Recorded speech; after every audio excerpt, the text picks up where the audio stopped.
பேராசிரியர்கள் அனைவருக்கும் வணக்கம். நம்ம காலேஜ் டிஆர்பி எக்ஸாம் டிசம்பர் 27 அன்னைக்கு நடக்க இருக்கு.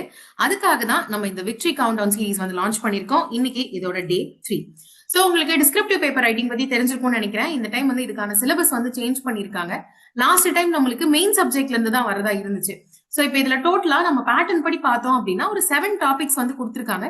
இது ஆல்ரெடி நான் உங்களுக்கு டிஸ்கஸ் பண்ணிருக்கேன். ஆக்சுவலா இது 7 டாபிக்ஸா இருந்தாலுமே நம்ம இதை கன்சாலிடேட் பண்ணோம் அப்படின்னா 5 டாபிக்ஸ்க்குள்ள அடங்கிரும் அப்படின்னு சொல்லி நம்மளுக்கு பேட்டர்ன்லயுமே கிளியரா என்ன கொடுத்திருந்தாங்கன்னா 5 கொஸ்டின்ஸ் கேட்போம். 5 கொஸ்டின்ல ஒரு கொஸ்டின் நீங்க சூஸ் பண்ணி எழுதணும். அந்த ஒரு கொஸ்டின் வந்து 300 வார்த்தைகள் எழுதணும், 50 மதிப்பெண்கள் அந்த ஒரு கொஸ்டினுக்கு, அப்படிதான் சொல்லியிருந்தாங்க இல்லையா? இப்ப என்ன பிரச்சனை அப்படின்னா, உங்களை நிறைய பேர் வந்து மேபி டிஎன்பிசி ப்ரிப்பேர் பண்ணிருக்கீங்க, குரூப் 1 அந்த மாதிரி ப்ரிப்பேர் பண்ணிருந்தீங்கன்னா ஓரளவுக்கு உங்களுக்கு இந்த பார்ட் ஈஸியா இருக்கும். பட் நம்ம எல்லாருமே வந்து எம்சிக்யூ பேஸ்ட் எக்ஸாம்ஸ் எழுதியே பழக்கப்பட்டவங்க இல்லையா? ஏன்னா நெட்டு செட்டு எல்லாமே எம்சிக்யூ பேஸ்ட் தான். சோ அப்ப டிஸ்கிரிப்டிவ் அப்படின்றப்ப இன்னமுமே தடுமாற்றம் இருக்குதான் செய்யுது. நல்லாவே படிச்சுட்டு இருக்கவங்க கூட பயந்துகிட்டு தான் வந்து இருக்காங்க. நம்மளுக்கு 5 மேஜர் ஏரியாஸா இருந்தாலுமே நீங்க எழுத போறது என்னமோ ஒரு எஸ்ஏ தான் இல்லையா? அண்ட் இப்ப வரைக்கும் நீங்க ஒழுங்கா படிக்கல, டிஸ்கிரிப்டிவ் மேல போக்கஸ் பண்ணாம மெயின் சப்ஜெக்ட் மட்டுமே பாத்துட்டு இருந்திருக்கீங்க அப்படின்னா இப்ப கொஞ்சம் டைம் கிடைச்சிருக்கேன், நான் இப்ப படிக்கலாமா, டிஸ்கிரிப்டிவ் நான் பாக்கலாமா அப்படின்னு ஒரு சில பேர் கேக்குறீங்க. அவங்களுக்காக தான் ஸ்பெசிபிக்கா இந்த வீடியோ வந்து நான் போட்டிருக்கேன்.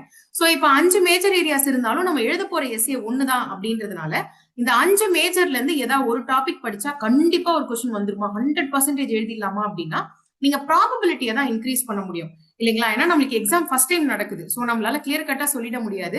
So the best possible approach that you could do என்ன அப்படின்னா 5 டாபிக்லயே இருக்கிற இம்பார்ட்டன்ட் டாபிக்ஸ் பாக்குறதையும் காட்டிலும் ஒரு டாபிக்க தெளிவா படிக்கிறது தான் நல்லது. ஏன்னா நீங்க ஒரு டாபிக்க தெளிவா படிச்சிட்டீங்க அப்படின்னா அந்த டாபிக்ல இருந்து எப்படிப்பட்ட கொஸ்டின் கேட்டாலும் சரி, சிம்பிளாவோ ஈஸியாவோ கஷ்டமாவோ எப்படி கேட்டாலும் நம்ம சம்திங் அந்த இடத்துல எழுதிட முடியும். அந்த டாபிக் நல்லா தெரிஞ்சிருக்கிற ஆளா இருந்தா. ஐயோ நம்ம பாதியா அங்க இங்கன்னு படிச்சுட்டு எல்லா சப்ஜெக்ட்ல இருந்தும் நீங்க படிச்ச எதுல இருந்துமே கொஸ்டின் வராம போயிடுச்சுன்னு வச்சுக்கோங்களேன், ரொம்ப கஷ்டமா போயிடும். அதனால நீங்க படிக்கணும்னு முடிவு பண்ணிட்டீங்க, இப்ப எனக்கு கொஞ்சம் நாள் இருக்கு, நான் அதுக்குள்ள படிச்சிடுறேன், நான் கொஞ்சம் ஃபாஸ்டா படிக்கக்கூடிய ஆளு, எனக்கு அந்த 50 மார்க் விட்டு கொடுக்க விருப்பம் இல்ல, கண்டிப்பா விட்டு கொடுக்க கூடாது. ஏன்னா அதுவும் நம்மளோட மெரிட் லிஸ்ட வந்து ஹியூஜ்லி வந்து சேஞ்ச் பண்ணும். சோ நீங்க ஒரே ஒரு டாபிக் மட்டும் நல்லா தெளிவா படிச்சுக்கோங்க. இப்போ அகைன் நெக்ஸ்ட் என்ன பிரச்சனை வரும் அப்படின்னா, சரி மேம் ஒரு டாபிக் நான் வந்து தெளிவா படிச்சுக்கிறேன், பட் எவ்வளவு டெப்த் படிக்கிறது, ஏன்னா டைம் கம்மியா இருக்கு, எவ்வளவு டெப்த் படிக்கிறது இல்ல எவ்வளவு டைம் ஸ்பெண்ட் பண்றது அப்படின்ற அந்த ஒரு கொஸ்டின் வந்து வரும். சோ அதுக்கும் நான் உங்களுக்கு வந்து பதில் சொல்றேன். நீங்க ஒரு டாபிக் ஏன் தெளிவா படிக்கணும் அப்படின்னு சொல்றோம்னா, அகைன் என்ன வந்துச்சுனாலும் நம்மளால எழுத முடியும். அண்ட் அங்க வந்து ஒரு 30+ 40+ வாங்குறதுக்கு உங்களுக்கு அது ரொம்ப யூஸ்ஃபுல்லா இருக்கும். இப்போ எனக்கு டைம் கையில இல்ல, ஃபர்ஸ்ட் என்ன டாபிக் நான் சூஸ் பண்ணிட்டோம், அப்படியே டாபிக் சூஸ் பண்ணாலும் எந்த அளவுக்கு டெப்த் படிக்கணும், இதுதான் உங்களுக்கான மெயின் கொஸ்டினா இருக்கும் இல்லையா?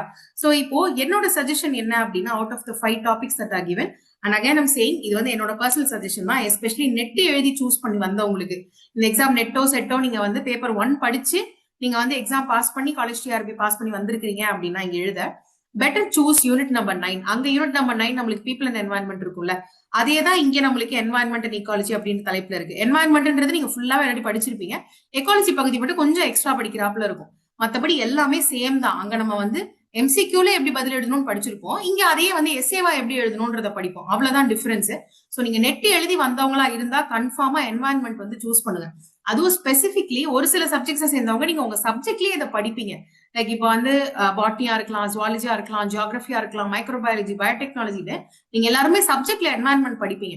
சோ அதனால நீங்க நெட் எழுதி வந்திருந்தாலும் சரி, உங்க சப்ஜெக்டோட என்வாயன்மெண்ட் சம்மந்தப்பட்டு இருந்தாலும் என்வாயன்மெண்ட் படிங்க. நெக்ஸ்ட் கொஸ்டின் நீங்க என்ன வரும் அப்படின்னா, நம்ம என்வாயன்மெண்ட் ரொம்ப ஜாஸ்தி, சைஸ் வந்து ரொம்ப பெருசு, அண்ட் டெக்னிக்கல் டேர்ம்ஸ் வேற நிறைய இருக்கு, எப்படி கவர் பண்றது? நெக்ஸ்ட் இருக்கக்கூடிய கொஸ்டின். அதுக்கும் நான் ஒரு வழி சொல்றேன். இன்னைக்கு இருக்கிற நிலைமையில நம்ம 100% ஆஃப் த சிலபஸ் எல்லாம் கவர் பண்ண முடியாது. இன்ஃபேக்ட் உங்களுக்கு 1 இயர் கொடுத்தா கூட என்வாயன்மெண்ட்டை கம்ப்ளீட்டா வந்து கவர் பண்ண முடியாது, because it is very very vast. But what we can do is, ரொம்ப முக்கியமான ஏரியாஸ் அப்படின்னு ஒரு சிலது இருக்கும்ல, மாஸ்டர் ஏரியாஸ், இது கண்டிப்பா படிச்சே ஆகணும் அப்படின்னுட்டு, அந்த மாஸ்டர் ஏரியாஸை நீங்க கவர் பண்ண முடியும். 5 டேஸ் உட்காந்தீங்கன்னா கூட நீங்க கொஞ்சம் ஃபாஸ்டா படிக்கிற ஆளா இருந்தா, எஸ்பெஷலி அந்த நெட்டுக்கு நீங்க ப்ரிப்பேர் பண்ணியிருந்தீங்கன்னா கன்ஃபார்மா படிச்சு முடிக்க முடியும்.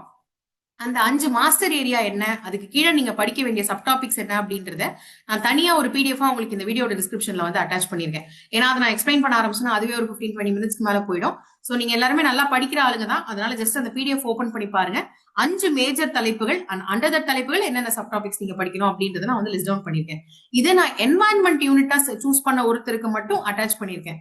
இன்கேஸ் நீங்க வேற ஏதாவது யூனிட் வந்து சூஸ் பண்றேன், எனக்கு என்வாயன்மெண்ட் வராது, அந்த மாதிரி யாராவது இருக்கீங்கன்னா எனக்கு கமெண்ட் செக்ஷன்ல மென்ஷன் பண்ணுங்க. If I get enough number of subject names, நான் உங்களுக்கு அந்த சப்ஜெக்ட்ஸ்லயுமே 5 மாஸ்டர் டாபிக்ஸ் கூட வந்து சொல்றேன். ஃபேக்கல்டிஸ் கிட்ட வந்து கேட்டு, because my subject is environment, so என்னால அது நல்லா கிளியரா உங்களுக்கு வந்து சொல்ல முடியும். இன்கேஸ் ரெக்வயர்ட் அப்படின்னா மற்ற சப்ஜெக்ட்ஸ்க்கும் தாராளமா பண்ணலாம். அண்ட் ஆஸ் ப்ராமிஸ்ட் எவ்ரிடே பேசிஸ்ல உங்களுக்கு நான் வந்து கொஸ்டின்ஸ் கொடுத்துட்டு இருக்கேன் இல்லையா, எஸ்ஏ கொஸ்டின்ஸ் பிளஸ் அதோட சாம்பிள் ஆன்சர்ஸ் உங்களுக்கு வந்து கொடுத்துட்டு இருக்கேன். இன்னைக்கு we are going to see a topic like combined. இது வந்து எக்கானமி பிளஸ் இன்னொரு டாபிக் கம்பைன் பண்ண மாதிரி உங்களுக்கு வந்து இருக்கும். இது வந்து டிஜிட்டல் எக்கானமி சம்பந்தப்பட்டது. ஸோ பேசிக்லி இது என்ன எக்கானமி மட்டும் தான், இதுல என்ன டாபிக் சம்பந்தப்பட்டிருக்கு அப்படின்னா, this is included in science and technology also. So digital எக்கானமின்ற டாபிக் நம்ம சயின்ஸ் அண்ட் டெக்ல வந்து படிப்போம். டிஜிட்டல் இந்தியா அதுக்கு கீழே வந்து படிப்போம். So that's what I have given. So digital economy அப்படின்றது it's no longer a sector, it is the economy it self.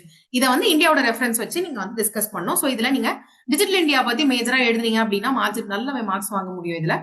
இதுக்கான சாம்பிள் ஆன்சர் உங்களுக்கு வழக்கம் போல கீழே இருக்கிற PDF டிரைவ்ல வந்து நான் அட்டாச் பண்ணிருக்கேன். கூகுள் டிரைவ்ல டெய்லி பேசிஸ்ல நான் உங்களுக்கு அட்டாச் வந்து பண்ணிட்டு இருக்கேன். நிறைய பேர் வந்து டே 2 எஸ்ஏ தெரியல அப்படின்னு சொல்லி சொன்னீங்க. ரெஃப்ரெஷ் பண்ணிட்டு பாருங்க, ஆட் பண்ணியாச்சு. தமிழ் டிரான்ஸ்லேஷன்ஸ் வந்து மேக்ஸிமம் இன்னைக்கு நைட்டுக்குள்ள உங்களுக்கு ஆட் ஆன் ஆயிடும், செக் பண்ணி பாருங்க. அண்ட் சிமிலர்லி மறந்துடாதீங்க, December 14th அன்னைக்கு நம்ம ஸ்டேட் லெவல் மாடல் டெஸ்ட் இருக்கு. சூப்பரா ப்ரிப்பேர் பண்ணி எழுதுங்க. ஸ்டேட் லெவல் மாடல் டெஸ்ட்க்கு என்னென்ன சப்ஜெக்ட்ஸ்லாம் ஆஃபர் பண்றோம் லிஸ்ட் உங்களுக்கு இந்த இடத்துல ஷோ பண்ணிருக்கேன். இதை செக் பண்ணி பாருங்க. நீங்க இந்த சப்ஜெக்ட்ஸை சேர்ந்தவங்களா இருந்தீங்க அப்படின்னா 14th அன்னைக்கு உங்களோட எல்லா போட்டியாளர்களும் சேர்ந்து ஒரே இடத்துல இந்த டெஸ்ட் அட்டன் பண்ண போறாங்க. ஸோ சின்சியரா படிச்சு இந்த டெஸ்ட் வந்து அட்டன் பண்ணுங்க. அண்ட் டெஸ்டோட ப்ரொசீஜர் எப்படி இருக்கும் அப்படின்றது நாளைக்கு உங்களுக்கு நான் தனி ஒரு வீடியோவா சொல்றேன். And as always, aim for state rank with Professor Academy. All the very best.